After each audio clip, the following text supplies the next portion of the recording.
and it is impossible to do so. I think these scenes that we're looking at, in fact, are a recording of the earlier problems. But as one does look at them, one cannot but feel that the time has come, indeed, if I can express a personal opinion, has long since passed, when we have to consider the majority. And if that means that we have to take some steps to prevent the minority coming abroad to drag the name of our country into the gutter, then we have to do it. Because it seems that nothing less than that will solve this problem. At least let us try and sort out the problem at home and not have to explain it to those abroad. We're looking there at Rick de Sadler, the commentator of BRT, the company who are producing the pictures for tonight's transmission. He is trying to explain it. People have come up and said to us, it's not normal. And it shouldn't be. But sadly, it is becoming all too normal for our national game. Juventus supporters standing calmly, for the most part, waving flags. There were one or two involved in the scuttles and scuffles.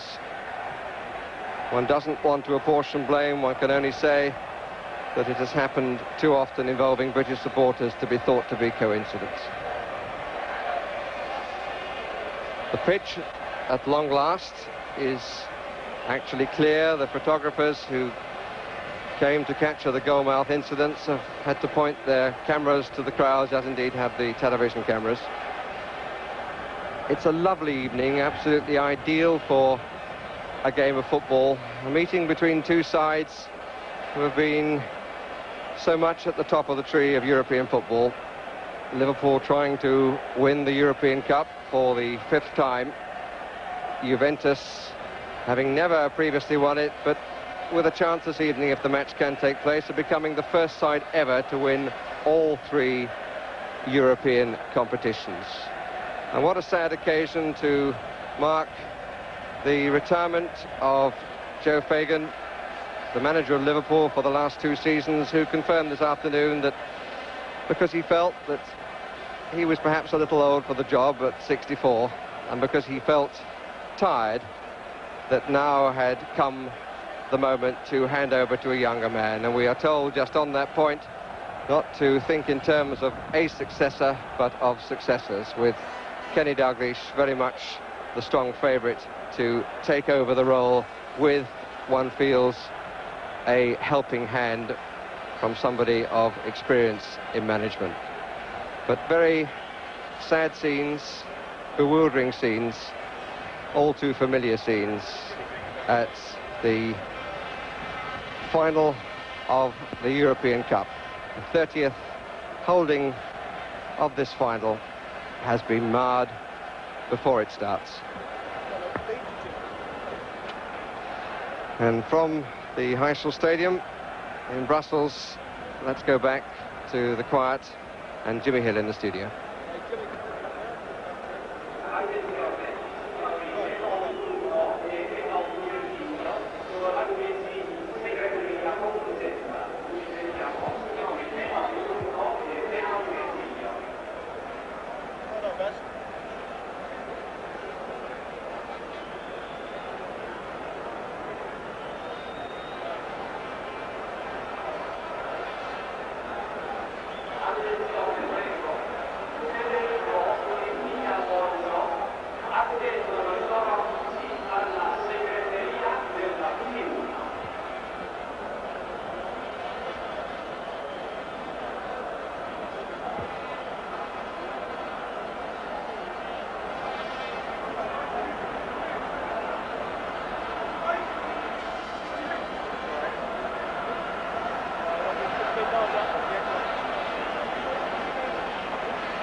Okay, we'll return to the Heysel Stadium after this commercial break.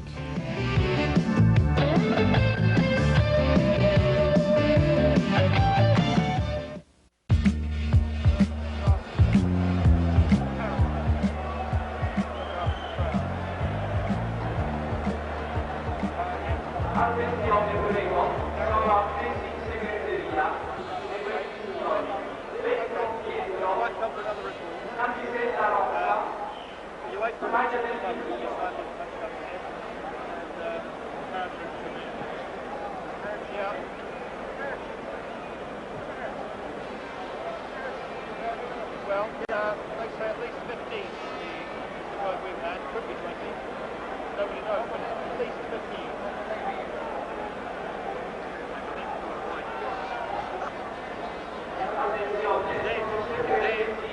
They learn by the radio report they're going for his edge.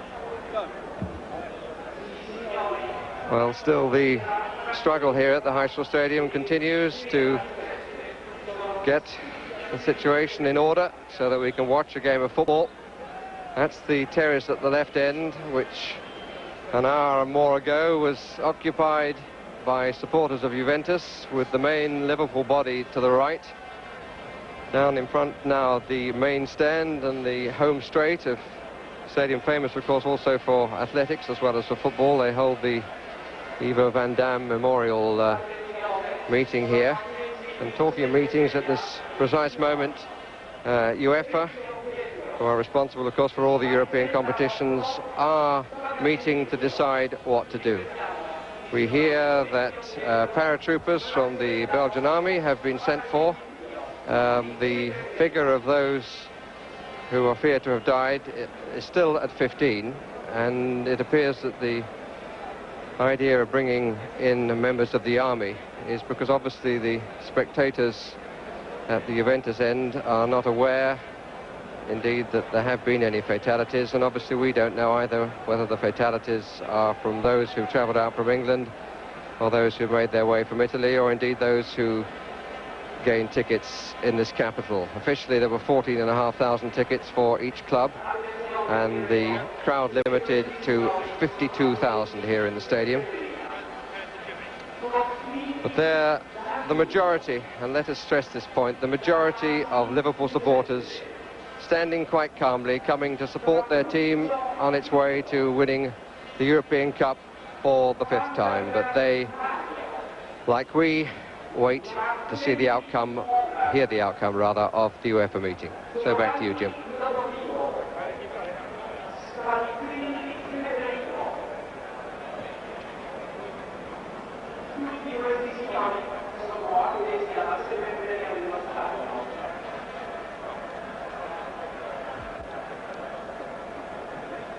We can't hear it either.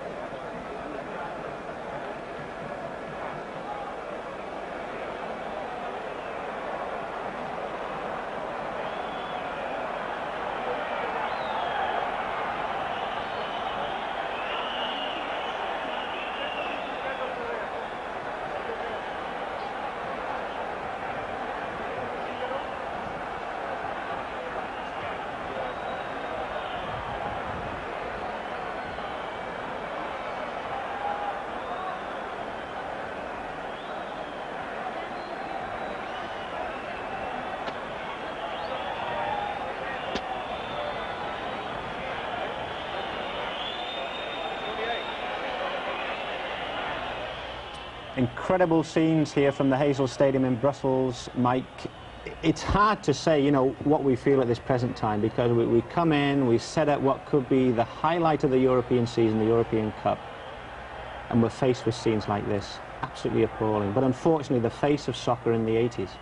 Yes, Dick, that's right. It makes you sick to the stomach. What I'd like to say in there, I'm afraid I couldn't, and it certainly does the game of soccer no good at all. We are trying to promote the game, and you see scenes like this, it's totally, what can you say, I'm speechless. When you consider all the tradition that's been involved with soccer over the years, the wonderful teams of Real Madrid, Eintracht Frankfurt, the Benfica teams of old, and you really want to see these players play. You don't want to see situations like this, and as I say, I'm utterly speechless as to what's happened here. It's incredible. You know, you see the riot police, we see the medical personnel, we still see isolated scenes of violence, you know, with individual fans. You just wonder, you know, whether they come to watch soccer games. You know, we've had many instances in England this last season where really it's been a case of specialised aggro groups that have gone to games specifically to cause problems. You would like to think in a game of this magnitude, where you're putting money to travel to Belgium to watch the game, that really your main motive is to support your team. And this is the thing that I just cannot weigh up, because it's just tragic to see scenes like this. As you say, that words can't describe it, but we're certainly not social psychologists. We can't look into it, but certainly it certainly leaves a bad taste in our mouths when we're trying to set up the highlight game of the season, and instead we're throwing to scenes like this on a beautiful evening in Brussels. You know, the stage is set. You wonder what goes through the minds actually of the players in the dressing rooms at a time like this, because obviously they want to get out there and play. They prepared themselves physiologically, psychologically, and then suddenly things like this happen. You wonder what goes through their minds.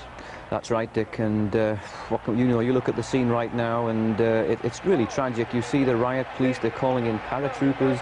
We did hear that there were 15 deaths. I mean, it's tragic, and I'm sure that once, and now we see a problem. I think we see a couple of the Juventus players have come out onto the pitch there. Obviously, they're trying to calm down the Italian supporters. We really don't know who has died. We know that 15 people have died, and we don't know who they are. And obviously, now the word is getting out to the spectators that there have been some deaths. And of course, I can't just make out who the Juventus players are. I think it looks like Brio. Scirea is there, I think, number 5, and obviously they are trying to calm down the spectators or Juventus supporters. Really such a tragedy. That's Massimo Brio, and he's Brio, a big lad himself, yes. but you know, it takes a lot of courage to do this, where the players are coming out onto the field. You know, they're supposed to be preparing for the highlight of their professional careers in many cases. Instead, they're coming out to calm down a crowd that's really on the verge of sort of getting into even worse kind of conditions that we've seen. And as I say, you wonder what on earth goes through the minds of fans that cause these things to happen. And the things that are happening in England at the moment with Margaret Thatcher, you know, something has got to be done about it, and a lot of blame is put on clubs. But really, if an individual or a group of individuals make up their mind to go into a stadium in a very confined area and cause problems, it is very difficult to monitor that. One of the things that was mentioned earlier was that there were only sort of a very small number of police present at the start of the game, and now they've had to call in paramilitary units, and we're looking at a far more serious situation. But the scenes here where you see the Juventus players coming out to calm the crowd down just takes everything away from a game of this nature. Yes, Dick, and again, you just repeating of what you said about the problems in England in particular. As we know, there have been some great problems there this year, and I think the key thing is we did see some punishment handed out just last week to some Cambridge United supporters. The one fellow was the ringleader, and he received 5 years in jail, and those are the type of punishments that will act as deterrents as far as I'm concerned. Something has to be done. The Margaret Thatcher has to really get involved and make this thing stick, because it's certainly giving the British supporters the bad name all over the world, and we are not sure of how this thing happened today, but as you say, things like this now seem to be at every game we have problems. It certainly is, I say, the face of soccer in the 80s. You wonder about pride and people carrying a Union Jack overseas. You know, there will be a source of pride in supporting your team. You wonder what triggers these things off, because one of the gentlemen that was sentenced to a prison sentence recently in England was not what you would think, somebody who was unemployed and having problems, but a well-educated person. Yeah.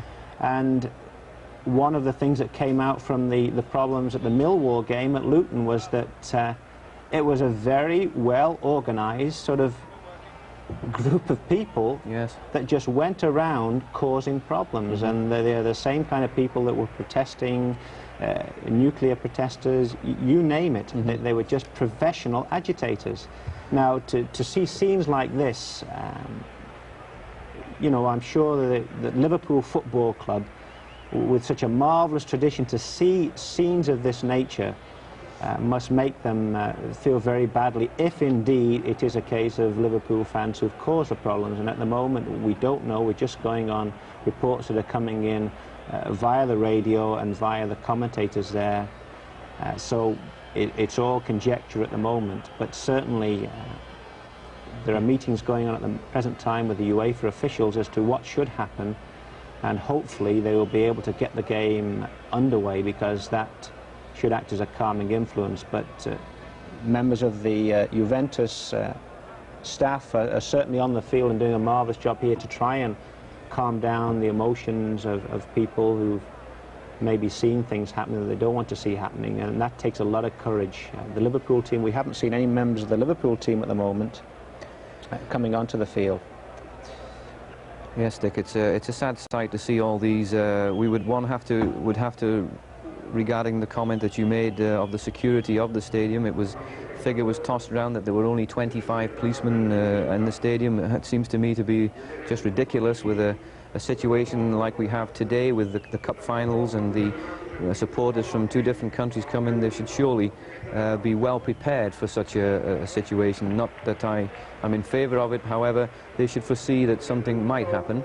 However, it's all very well to talk now that it has happened, and we see now, just in your picture there, it seems that more people are being carried out from the stadium. It's such a tragic sight to see. This wonderful game of soccer certainly has come to the lowest pinnacle today with this performance, as we're seeing it on the screen right now. It's just unbelievable what we're seeing. Words cannot express the feelings that and I'm sure all our proper supporters of soccer are looking right now and just can't believe what's happening.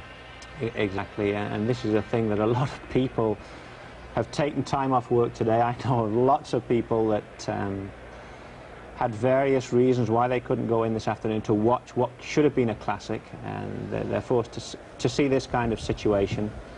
There's just been an announcement at the stadium over the loudspeakers, and we're trying to find out what in fact was said.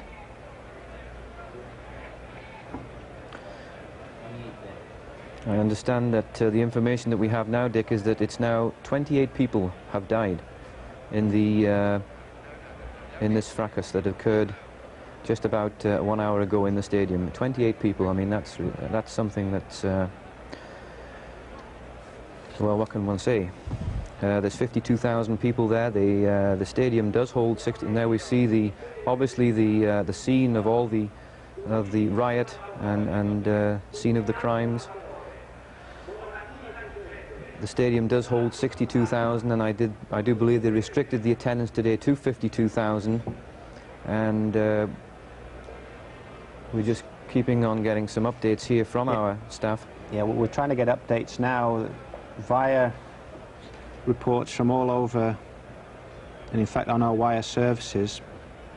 And we just had one that's come in, it's just been handed to us via Reuters, that at least 28 fans were killed when a grandstand collapsed at the European Soccer Cup final in Brussels. And this is the word from the police force at the stadium, and we'll hopefully get more updates on that. But 28 fans, and apparently the grandstand collapsed at the stadium, and that's what caused the situation, the tragic scenes that we see at the moment. Yeah, well, it is now at least we do know the reason, Dick, that it is the grandstand that has collapsed. I mean, that's terrible, a tragic happening. And once again, we look back at the tragic scenes in soccer not just 3 weeks ago, when in England at Bradford City we saw the Bradford City stand burned down, and again we had 53 people lose their lives at a soccer match. So I guess we will continue to bring you updates as to And we're now just getting an update of how it actually started, Pictures of and we can maybe pick up the of the feed whole from the BBC. These are recorded pictures as some Liverpool supporters moved into the Juventus area. You can see the Juventus supporters trying to get over the wall to our right. Some of them are moving away at the top of the picture and down towards the running track.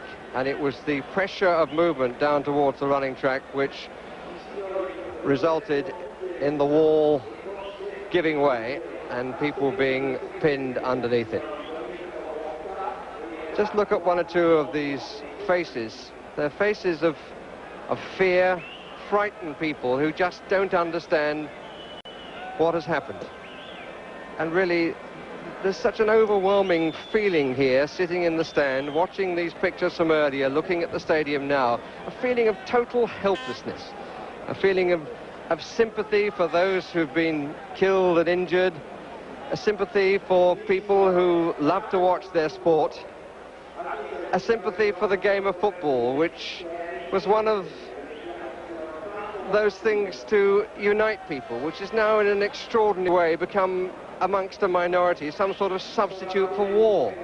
That people go to watch football matches to defend their ground, to stand up for their team. I mean, I heard Jimmy refer earlier to the Luton Millwall situation.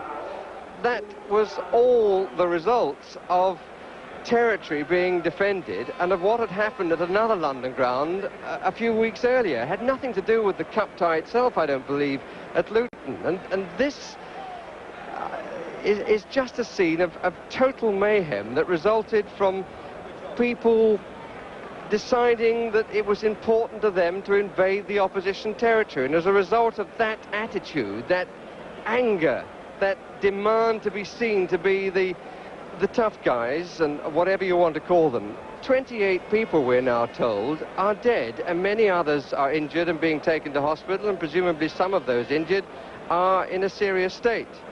We've been told that the match will go on, and I really don't think UEFA had any other choice. I mean, there are people waiting in this ground, and the one thing that can take away the mind, if only briefly, from the incidents that we've seen, from the injured and the overwhelming sympathy, as I said, for those who have died. For the moment, at least, football will, we hope, become a unifying bond.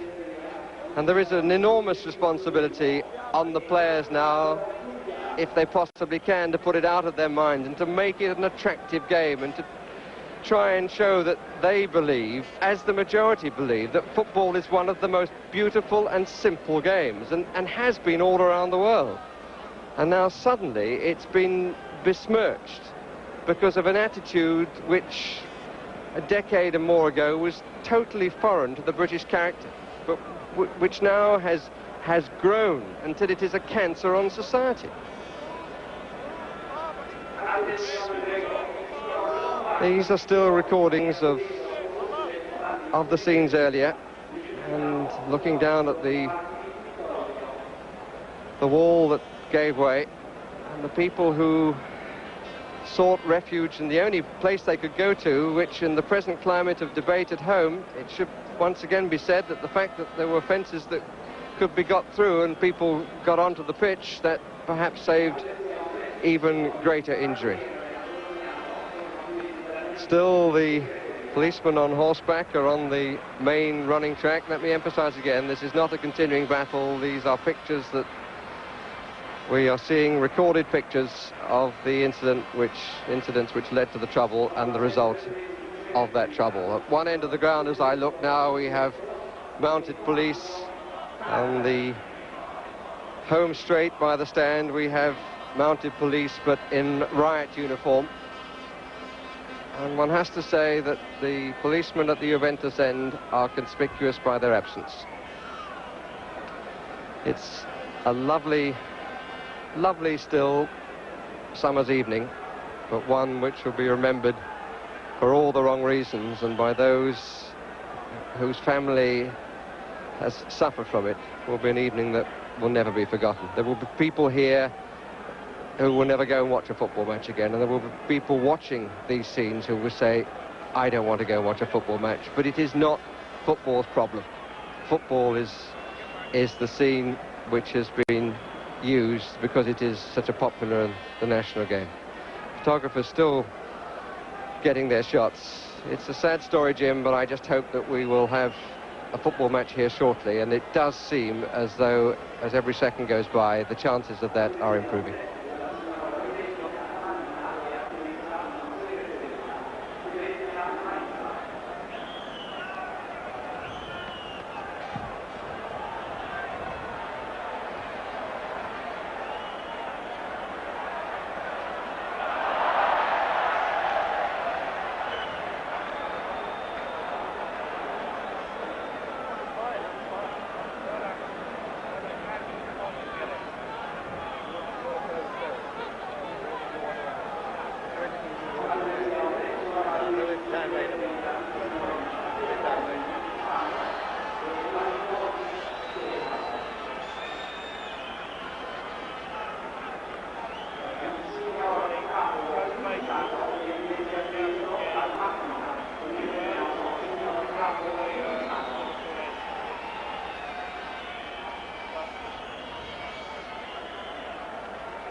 Well, Mike, hopefully things are settling down now. We don't know whether we're getting the feed at the present time or whether this is still a recording of what went on before.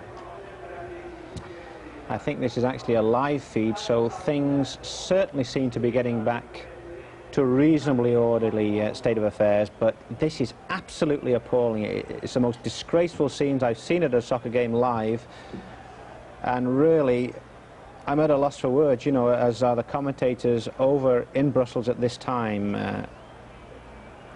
A game remembered for all the wrong reasons, a game, you know, the two of us prepared for this weeks on end. We've had discussions with people in the Toronto area who are so looking forward to the game. We're prepared for a good game. We get all our notes ready about the players and their history and the tradition, and we look back at European Cup finals. Yeah. I should have got a book out on violence in sport, maybe, rather than looking at other kind of preparations for this game, because I'm for words for scenes such as this today.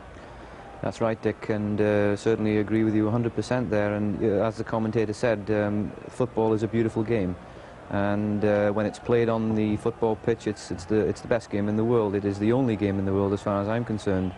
And the people that are making the game as to what it is certainly are not, in my mind, they can't be normal human beings. What is it that makes people do this? We talk about unemployment. That was a big situation back in Britain.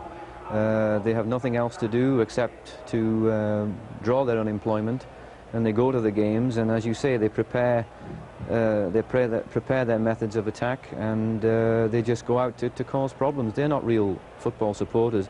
And we've noticed over the years, in the past 2 or 3 years, the dropping of attendance, and obviously who would take his wife or his daughter to a game when you have situations like that? And really, football is it's a man's game, but it's also a family game. And it's just unbelievable. I mean, here we have 28 people that have died. It's really something that you can't explain. You can't describe it, Mike. No, it's. No.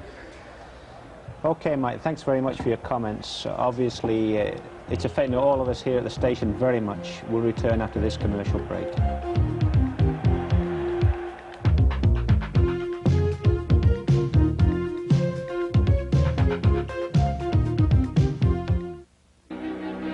Una vita piena di attività con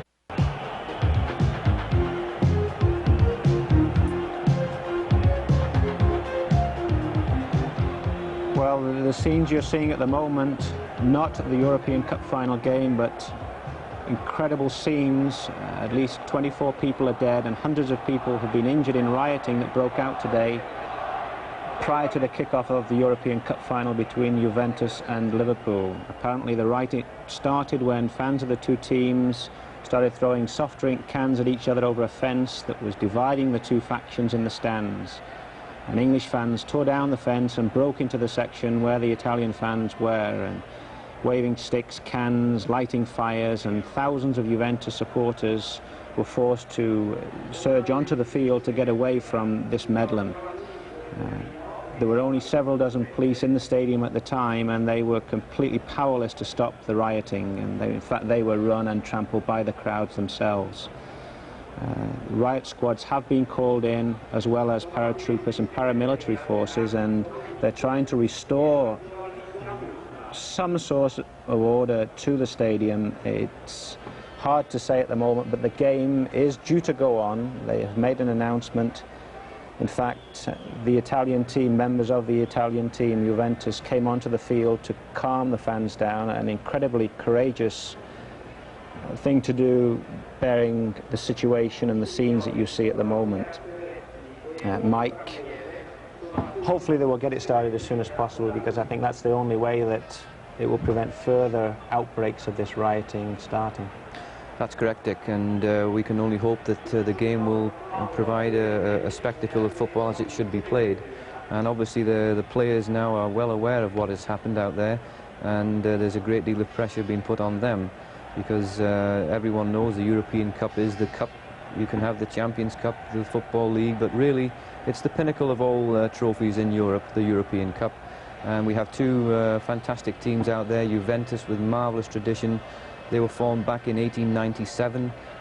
Wonderful traditions. They play in the striped uniforms, yes, which in fact did come from Notts County. A person was over from Italy watching the game, and they play, and they're known as the Zebras. And Liverpool, of course, about the same age, and wonderful tradition. You've got the Shankly era in 1962. We all remember Beatlemania, and then the wonderful years that of Liverpool have had, winning many leagues. They've won the league title 15 times, a record in British soccer. They've won the European Cup 4 times, the Milk Cup 4 times, and really that's what it's all about. It's the game of football we want to see, not scenes like this, which really we keep repeating. It's just utterly unbelievable. Well, the fans will certainly not be earning any trophies today, Mike. I think now we'll return and see if we can get an update from the announcers at the stadium. Altogether. Then it makes you think then somewhere along the line they have to be afraid of something, so that if they do it, that they're going to think twice. I do think that it's a tragedy, this, for our game, and I do think, like Terry, you know, that the government have to take the bull by the horns, and they have to make some proper legislation to make sure that the appropriate people are punished accordingly. I do think that it's gone too far now, and this probably is the end of the line as far as we are concerned, and I think we've got to be prepared for whatever punishment UEFA or FIFA decide that we deserve.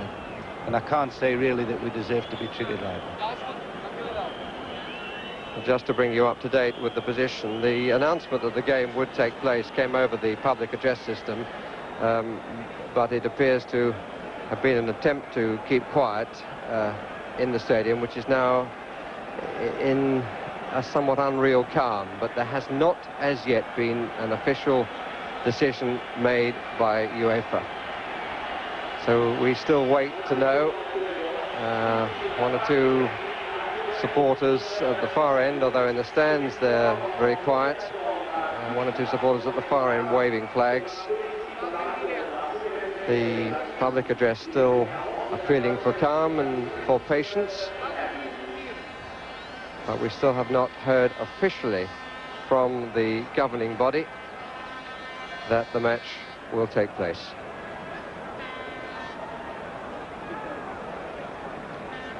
One spectator prepared to take an extremely precarious position. It's the massed ranks of Liverpool supporters, and one remembers the piece which Bob Wilson did in Sports Night, in which Phil Neal, who had hoped to be the 4th captain to collect the European Cup here tonight, was saying that they being the team, owed everything to their supporters. And one can remember back to 1977, when the European Cup was first won, indeed the start of the domination of the event by Football League clubs, that supporters were allowed by Bob Paisley to join in the banquet afterwards. There was such a rapport between players and supporters, and nobody ever gave any thought that there would be any problems. But I think that maybe we've seen that the humour with which the Kop and Anfield was always associated has not quite been maintained in recent years. We never used to have chants there of obscene language, but we do now. And maybe one or two of that minority have been in the van of causing the problems here tonight. If you've just switched on and wonder why there's no football, it is that it's been impossible for the match to take place because of problems in the crowd, which resulted in the collapse of a wall because of pressure of people. There were a number of injured, and the latest report is that 28 people have lost their lives. And 30th European Cup still waits to be covered by television around the world. 80 television stations were prepared to report this match, and instead they are reporting scenes which does nothing for the feelings of mankind, if I can put it that way. Still, there are expressions on people's faces that suggest something which is impossible to define, because they still want to get out and fight in spite of all the problems.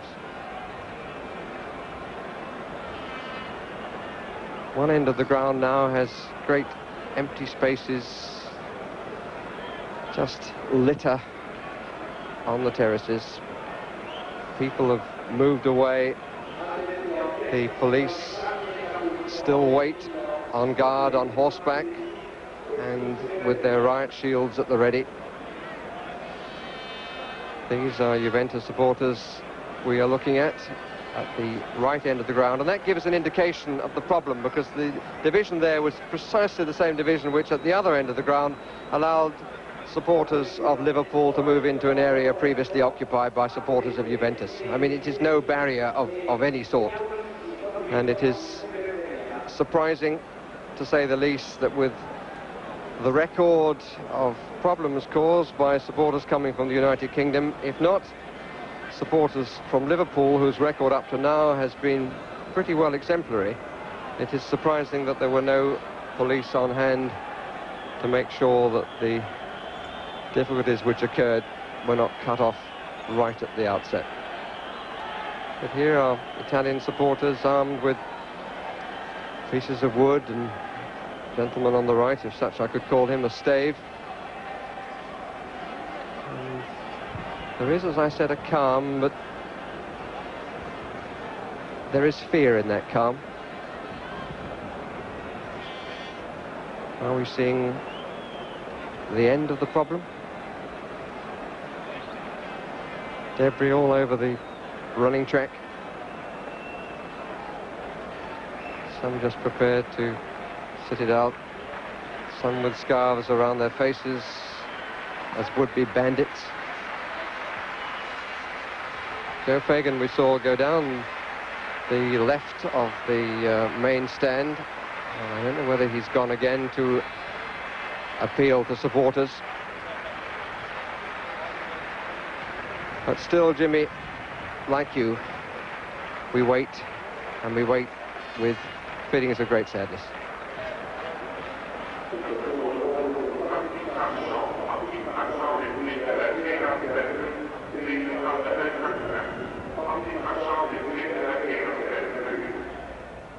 There's still no word on the situation at the Heysel Stadium in Brussels. We've received word unofficially that the Belgian police are hoping to move in even more units, and when those units actually arrive at the stadium and are able to restore some sense of calm to the situation, that then the two teams will come onto the field and we can get the game underway. But at the present time, there's been no official announcement via UEFA, and there are many UEFA officials at the game tonight. I'm sure they're obviously very concerned. Obviously things would happen if the game was to be cancelled, with regards to the number of police in the stadium and their inability to control the situation early on. So we're all hoping here that they will be able to get extra reinforcements into the stadium, and when those reinforcements arrive, and the fans are back into the stands and on the terraces, that the two teams can come onto the field and the game can get underway. But at the moment, you can see here members of the media, I'm sure, at a loss for words, really. It looked there like Michel Hidalgo, the fine coach of the French national team that won the European Nations Cup, talking to reporters. On the right-hand side of your screen there, I'm sure people of that nature, you know, that they came here to see a great game, and instead they see out-and-out warfare and quite remarkable scenes at a soccer game. But Mike, as we've seen so many times before, not unusual, and certainly in the United Kingdom and especially in Britain, of course, in recent months. That's right, Dick, and the tragedy of this all is that there are 28 people there that have come to watch a football match, have lost their lives, and what can one say but commiserate with all the relatives and what have you. But this is totally unbelievable. In all my years of playing soccer and watching soccer, I've never ever seen anything like scenes like this, and it's just unbelievable. There we're seeing the mounted branch of the Brussels police force, and as you quite rightly said there, Dick, it seems that in order to restore calm they obviously need reinforcements, and I understand that from the information that we have is that there's paratroopers on their way, special task forces are on their way, and you know, what is soccer coming to? Yeah. Here's a good point, because you were a policeman. Yeah. And you went to games at Villa Park and I believe all the Midlands clubs. Did you ever face this kind of situation when you were on duty at the games? Well, we're just talking about 20 years ago, Dick, and we used to control crowds of 60,000 at Villa Park, and if we had 8 policemen marching around the perimeter of the field, that was as much as we would have. Obviously there were policemen involved with traffic control. You'd get the odd occasion where you would have an incident, and that's all. There was none of this organised situations as we've seen here today, and as we've seen in the past 2 or 3 years. And I think the key of the whole thing is it's the punishment that's been handed out. I really feel that that's a deterrent to anybody. Where we've seen people commit crimes in soccer games. They've been proven to have done things. They've gone and assaulted people, and they've been fined in many cases £100, which £100 today. Most of the people involved were on unemployment. They pick up their unemployment check, they get a check for £200 and they pay their fine with the unemployment check. So really, it's really the government that's at fault as far as I'm concerned, and they really have to do something. It's always the case, someone has to lose their lives before something is done. And here we have a terrible situation. It's certainly made Britain look, from what we can gather from all the information that we've received today, that it certainly blackened the British soccer scene, and to be quite honest with you, I'm totally disgusted at what's happened here. Yeah, well, one of the things that concerns me, Liverpool fans traditionally have a marvellous reputation for travelling onto the continent, and very few real incidents. There have been fans from other clubs that have gone to European Cup games and caused all manner of problems, but Liverpool Football Club, as the commentator mentioned, has always been associated with marvellous support, and when you get a player such as Phil Neal referring to that in an interview with Bob Wilson the other day, and this happens, it's quite amazing. I'm from the Liverpool area, and I have seen both Liverpool and Everton for many years, and there's a friendly rivalry between the two fans that has been evidenced many times in recent years, and this amazes me that this would happen. I never for the life of me thought that we'd see scenes like this today. Maybe if there were other clubs involved, I would have sort of been a little bit leery, but Liverpool Football Club, marvellous club, great tradition, great support, fans that, you know, wore the red with pride, and to see this happening really amazes me, because I never even entertained the idea before the game that this would actually happen. Well, I think yeah, it's quite true, Dick, and obviously the security forces in Belgium thought the same way as you did, because they were totally unprepared for this situation that we have right here. It would be very interesting to see. Obviously there will be an investigation. Jimmy, the news from the stadium is that UEFA have decided that the match will take place. Yeah. They've not told us yet when they anticipate the kickoff will be, but they have decided the match will take place, and I understand that the greatest factor in their decision was the crowd and the reaction that the crowd might take if the match was abandoned. They felt that it was much the best thing that the European Cup final should take place in spite of all the scenes that have preceded it.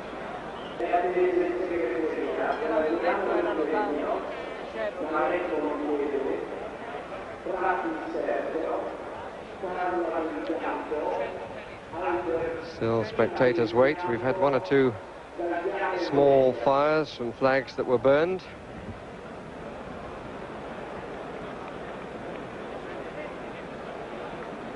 Juventus so often seem to have their supporters in the shirts of their team, known as the Zebras, and that's the scene at the other end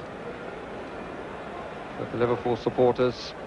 And I think amongst that number there to the right, certainly there are true supporters who came to watch the game of football. They wait in the stands, where we've had the former manager of the French national team, Michel Ilago. It's been up in the stand. Everybody's opinion has been asked as to why it happened and what could be done about it.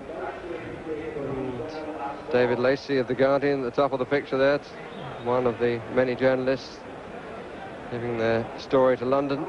David Miller of The Times in the centre of the picture. And journalists, Jeff Powell of the Daily Mail with a rather fuzzy hair, journalists who, like the rest of us, have written and said many words on the problem of what has become known as football hooliganism, but which might more accurately be said to be hooliganism at football matches.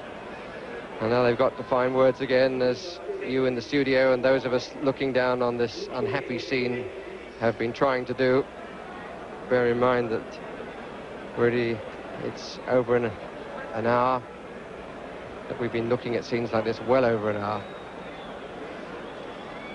Still the police wait. If the paratroopers have been brought in, they're rightly conspicuous, although I suspect that gentleman with a berry might have something to do with that, but I'm only judging from the style of his headgear that they may well be outside the ground to try and prevent any further trouble, but that surely people who have watched what has happened here this evening, surely they cannot feel that they want to cause more concern. Some of the banners from Liverpool supporters, one doesn't mind the amusing banners against their great rivals Manchester United. One there that said Munich, which is a very different attitude to life. Of course, recalling the Manchester air crash that happened in Munich. How can you understand the mentality of somebody who wants to carry around a flag like that? And there have been other, not as bad flags, but words which do nothing to suggest they're real supporters, or indeed that they are part of the Liverpool scene.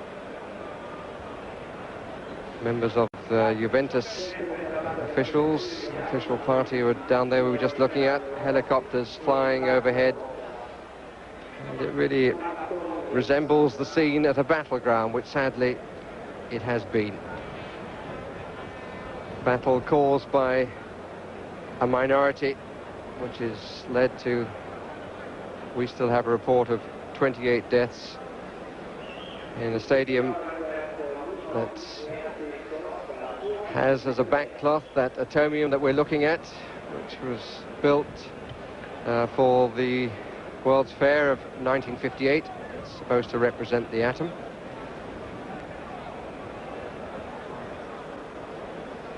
People in a position to watch the sporting scenes from there in restaurants, and it is a quite marvellous view over a city where much of the goings-on of the European Economic Community take place, where decisions are made, and there will be great debate in the parliaments around Europe about what has happened here this evening.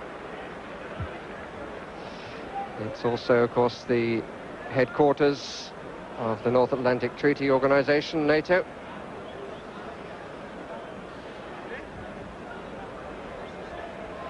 We came here with knowledge of that to watch two teams try out their sporting skills against each other on a football field. And this is what we've seen instead. Once again, members of the Red Cross always are on hand and always do such a marvellous job in such an unfussy and disciplined manner. They've had to sort out all the problems caused by an attempt by some people to get into an area which didn't belong to them. All around the commentary box, as you might imagine, there are a number of conversations going on in many languages, relaying the story around the world. And it would seem that we have more riot police, and for sure the game will be played with riot police ringed all around the ground. And that will bring memories of a very long time ago, of Wembley in 1923, when the match was played with human walls. But what a different attitude amongst people was to be found then.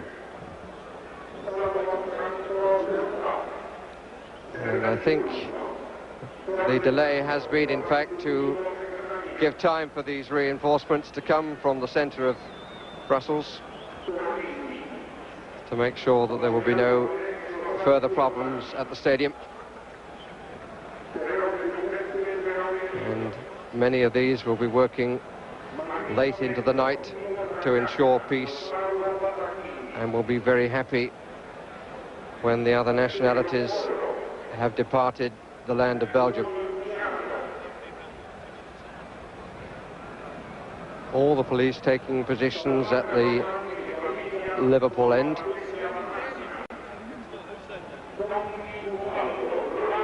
Well, as you can imagine, in these circumstances, the place is rife with rumour. And there are now doubts being expressed as to whether or not the announcement that the game would go ahead was to allow time for the reinforcements to arrive. We can only update you as we are informed from our position in the middle of the stand.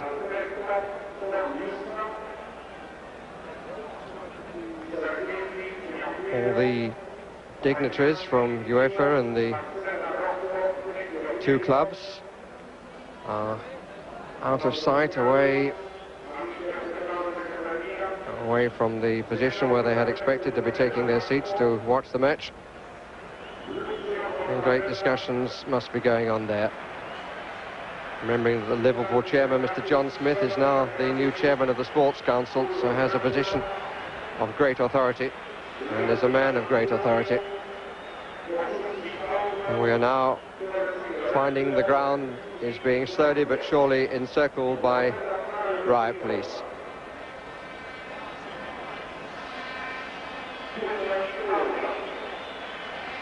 And the latest information is that the match will go ahead, but they are waiting until the proper number of police are in the ground to assure that it can take place without further problem.